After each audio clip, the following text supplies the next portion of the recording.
एक छोटा सा गांव था सुंदरपुर, जिसके पास एक बड़ी सी झील थी। झील के पार ही दूसरे सभी गांव बसे थे।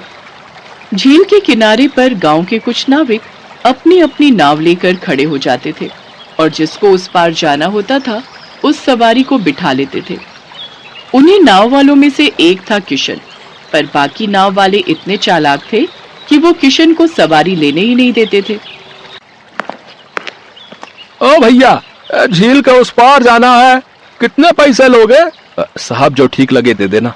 अरे काका, कहाँ उस टूटी फूटी नाव में बैठ रहे हो? पता चला रास्ते में झील में पलट जाएगी। यहाँ आओ, मेरी नाव देखो कितनी नई है, चमचमाती हुई, इसमें बैठो।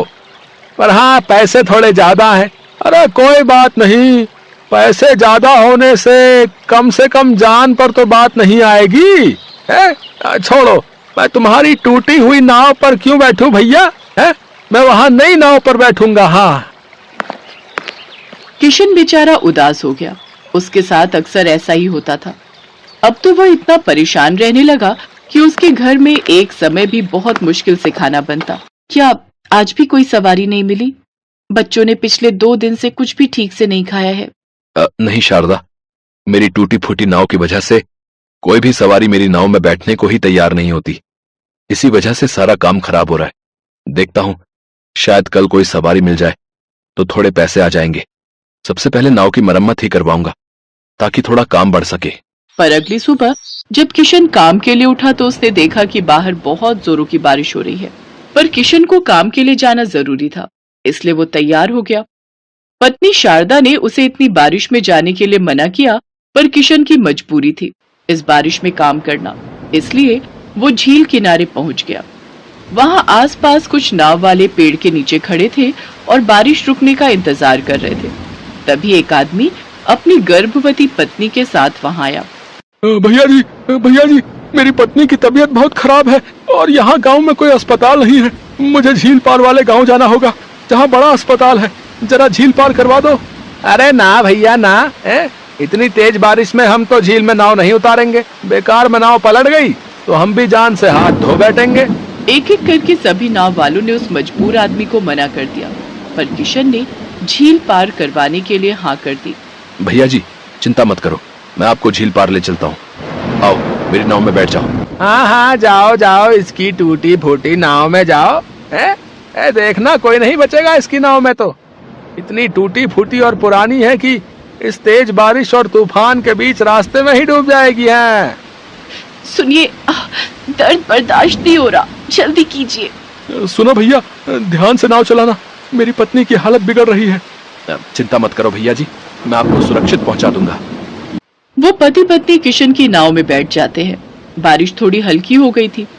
कुछ देर बाद किशन ने बहुत सावधानी के साथ नाव चलाते हुए उन पति पत्नी को झील पार दूसरे गांव में छोड़ दिया। उस आदमी ने किशन को झील पार करवाने के पैसे दिए, पर वापसी में बारिश फिर तेज हो गई। इतनी तेज कि किशन की नाव संभाले नहीं संभल रही थी। किशन घबरा रहा था, उसकी नाव हिलडुल रही थी। किशन आधे रास्ते पहुंचा ही था कि अचानक उसकी नाव झील में पलट गई। किशन झील की गहराई में डूबता ही जा रहा था। कुछ समय बाद किशन को होश आया तो वो हैरान रह गया। वो एक सोने के महल में था, जहां पर हर चीज सोने से सजी हुई थी। मैं कहाँ हूँ और आप सब कौन हैं? मैं तो झील में डूब गया था। हाँ, तुम झील की गहराई में डूब रहे थे। हमारे सैनिकों ने तुम्हें देख लिया और यहाँ महल में ले आए। घबराओ नहीं, हम दोनों इस झील महल के राजा और रानी हैं। ये जादुई झील महल हमारा है। तुम हमारी जादुई झील महल में हो। यह जादुई महल अदृश्य है। यह केवल उन्हीं को नजर आता है जो दिल के साफ होते हैं और दयालु होते हैं। हमारी जादुई शक्तियों से हमने पता लगा लिया था कि तुम बहुत ही दयालु और नेक चरित्र के व्यक्ति हो। तुमने तब उन पति पत्नी की मदद की जब किसी ने भी उनका साथ नहीं दिया।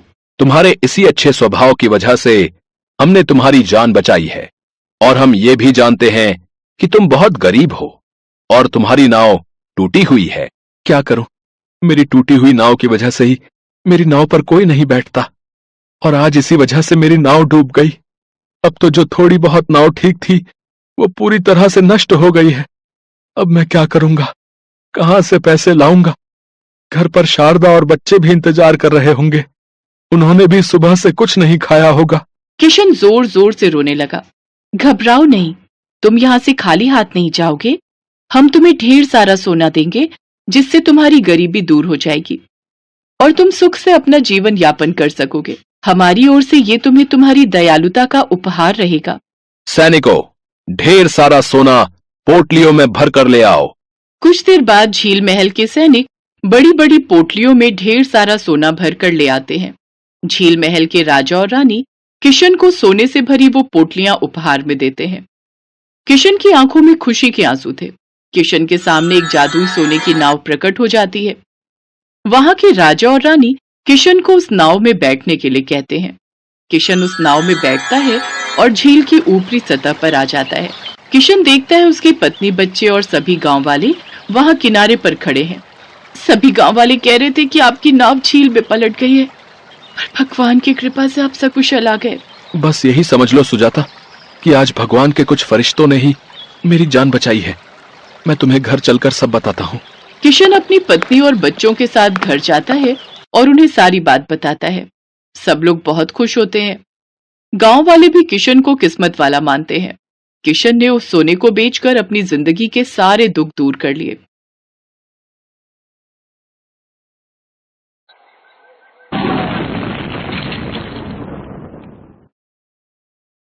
चंदनपुर नाम के गांव में राधा नाम की एक लड़की अपने भैया भाभी के साथ रहती थी। राधा की भाभी कमला स्वभाव की बहुत खड़ूस और अत्याचारी थी।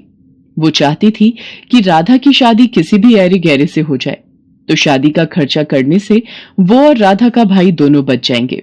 इसलिए वो राधा के लिए रिश्ता ढूंढती रहती थी। एक दिन कमला बाजार जा रही थी।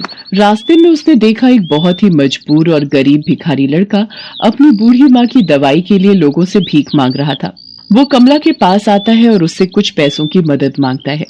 मेरी मदद करो, मेरी माँ बहुत बीमार है और मेरे पास उनके इलाज के लिए बिल्कुल भी पैसे नहीं है। मैंने बहुत लोगों से काम मांगा पर कोई भी मुझे काम नहीं देता। मेरी मदद कर दो, आपकी बहुत मेहरबानी होगी। ये भिखारी लड़का मेरे बहुत काम का है। अगर मैं इस भिखारी से राधा की शादी कर दूं, तो हम उस आफत से छुटकारा पा लेंगे और हमें 1 रुपया भी राधा की शादी में लगाना नहीं पड़ेगा और हमारे सिर से बला टल जाएगी।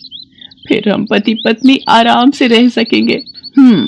मैं तुम्हें पैसे दे सकती हूँ, पर तुम्हें मेरे लिए काम करना होगा। आप जो कहोगे मैं करूँगा, पर इस वक्त मेरी माँ के इलाज के लिए मुझे पैसे दे दो। कमला उस लड़के को कुछ पैसे दे देती है और घर आ जाती है। अगले दिन राधा का भाई योगेश काम पर जा रहा था। तभी वो योगेश से बोली, योगेश, मैंने अपनी राधा के लिए एक बहुत ही अच्छे लड़के का रिश्ता देखा है। अगर तुम हाँ कहो तो मैं उस लड़के को आज ही घर पर बुला लेती हूँ। पर कमला, लड़का कैसा है, क्या करता है, कैसा खानदान है?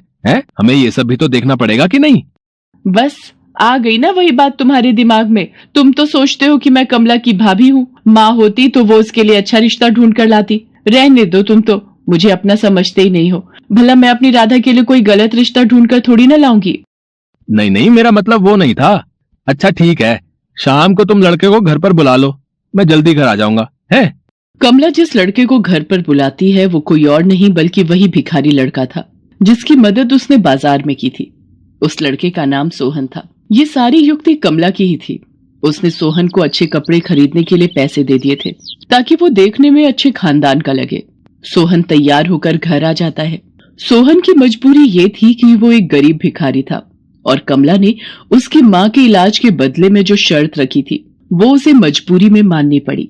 सोहन की दूसरे शहर में एक बहुत बड़ी पोस्ट पर नौकरी लगी है। सोहन, पगार कितनी दे रहे हैं? जी वो 50। हाँ, मुझे याद आ गया। तुम्हारी माताजी से मेरी बात हुई थी। 50,000 रुपए। बहुत बढ़िया। तो कब जाना है तुम्हें? अगले हफ्ते निकलना होगा और माँ की तबीयत ठीक नहीं रहती, इसलिए माँ को भी साथ ही ले जाऊंगा और अब से वहीं रहेंगे। मैं चाहता था कि शादी अगले 2 दिनों में ही हो जाए और मुझे दहेज में कुछ भी नहीं चाहिए। तुम्हारे उच्च विचार देखकर मैं बहुत खुश हूँ सोहन बेटा, पर इतनी जल्दी हम कुछ तो तैयारी करना ही चाहेंगे। राधा मेरी इकलौती बहन है। अरे, आप भी कैसी बातें करते हो? हम भी बेटा दहेज लेने और देने के बिल्कुल खिलाफ हैं। शादी अगले 2 दिन बाद ही होगी। कमला ने सोहन को सब कुछ समझा बुझा दिया था। बेचारा सोहन, उसे झूठ बोलना पड़ रहा था। योगेश भी उनकी बातों में आ गया। और राधा की शादी सोहन के साथ हो जाती है। थोड़े बहुत कपड़े और सामान लेकर राधा अपने मायके से विदा हो जाती है। पर शादी के बाद सोहन राधा से कुछ भी नहीं छुपाता। वो उसे शुरू से लेकर आखिर तक की सारी सच्चाई बता देता है। और ये है सारी सच्चाई राधा। तुम अगर वापस अपने भैया के पास जाना चाहती हो तो मैं तुम्हें नहीं रोकूंगा। कमला भाभी ने मेरी शादी भले आपके साथ किसी भी तरह की हो, पर आप मेरे पति हैं और माँ जी मेरी माँ है। आप दोनों जहाँ रहेंगे मैं वहीं रह लूंगी। मैं वापस जाकर अपने भैया को और कष्ट नहीं देना चाहती। राधा सोहन और उसकी माँ के साथ दूसरे गांव के लिए चल पड़ती है। राधा के पास जो थोड़े बहुत पैसे थे वो खर्च हो गए। सोहन और राधा मिलकर गांव के पास ही एक झोपड़ी तैयार कर लेते हैं और राधा अपनी सास और सोहन के साथ उस झोपड़ी में रहने लगती है। सोहन के पास कोई काम नहीं था, इसलिए वो राधा के साथ मिलकर जंगल से लकड़ियां काट कर लाता था और उसी को बेचकर वे गुजारा करते थे। एक दिन सोहन और राधा जंगल में लकड़ियां काटने गए हुए थे। अचानक बहुत तेज मूसलाधार बारिश हो गई। वो दोनों कुछ देर जंगल में ही रुक गए। तभी उन्हें किसी के कराहने की आवाज आती है। वो दोनों देखते हैं एक गहरे गड्ढे में एक बूढ़ा व्यक्ति गिरा हुआ है और बहुत ही कमजोर हालत में है। राधा और सोहन किसी तरह से उस बूढ़े व्यक्ति को गड्ढे में से बाहर निकालते हैं और अपनी झोपड़ी में ले जाते हैं और उस बूढ़े व्यक्ति की बहुत सेवा करते हैं। अगले दिन बूढ़े व्यक्ति को होश आता है। तुम दोनों ने मेरी जान बचाकर मेरे ऊपर बहुत बड़ा एहसान किया है। मैं पेशे से एक जादूगर हूँ। जंगल के रास्ते घर जा रहा था। गड्ढा झाड़ियों से ढका हुआ था। शायद किसी ने जंगली जानवर को पकड़ने के लिए ही वो गड्ढा खोदा था। पता नहीं, शायद बारिश में नजर नहीं आया और मैं उस गड्ढे में गिर गया। तुम दोनों वहां नहीं आते तो मैं शायद बच भी नहीं पाता। बाबा, ये गरम गरम हल्दी वाला दूध पी लीजिए। अच्छा, तुम सब यहाँ रहते हो? सोहन उस बूढ़े जादूगर को अपनी सारी बात बताता है। अब तुम सबको परेशान होने की कोई जरूरत नहीं है। आज से ये झोपड़ी एक जादुई आलीशान झोपड़ी में बदल जाएगी और तुम जो कुछ भी मांगोगे वो पल भर में पूरा हो जाएगा।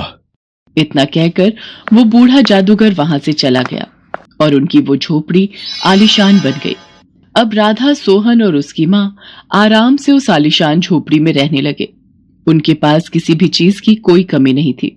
राधा, सचमुच तुम हमारे लिए लक्ष्मी रूप में आई हो। तुम्हारे आते ही हमारे सारे दुख दूर हो गए। माँ जी, मैं चाहती हूँ मैं कुछ दिनों के लिए भैया भाभी से मिलाऊं।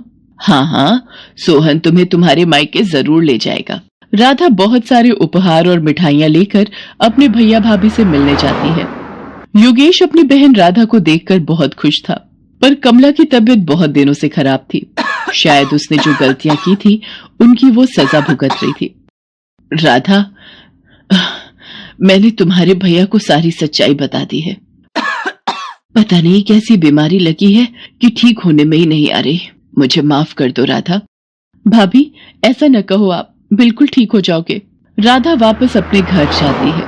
मेरी भाभी की बीमारी दूर हो जाए, ऐसी दवा मुझे मिल जाए।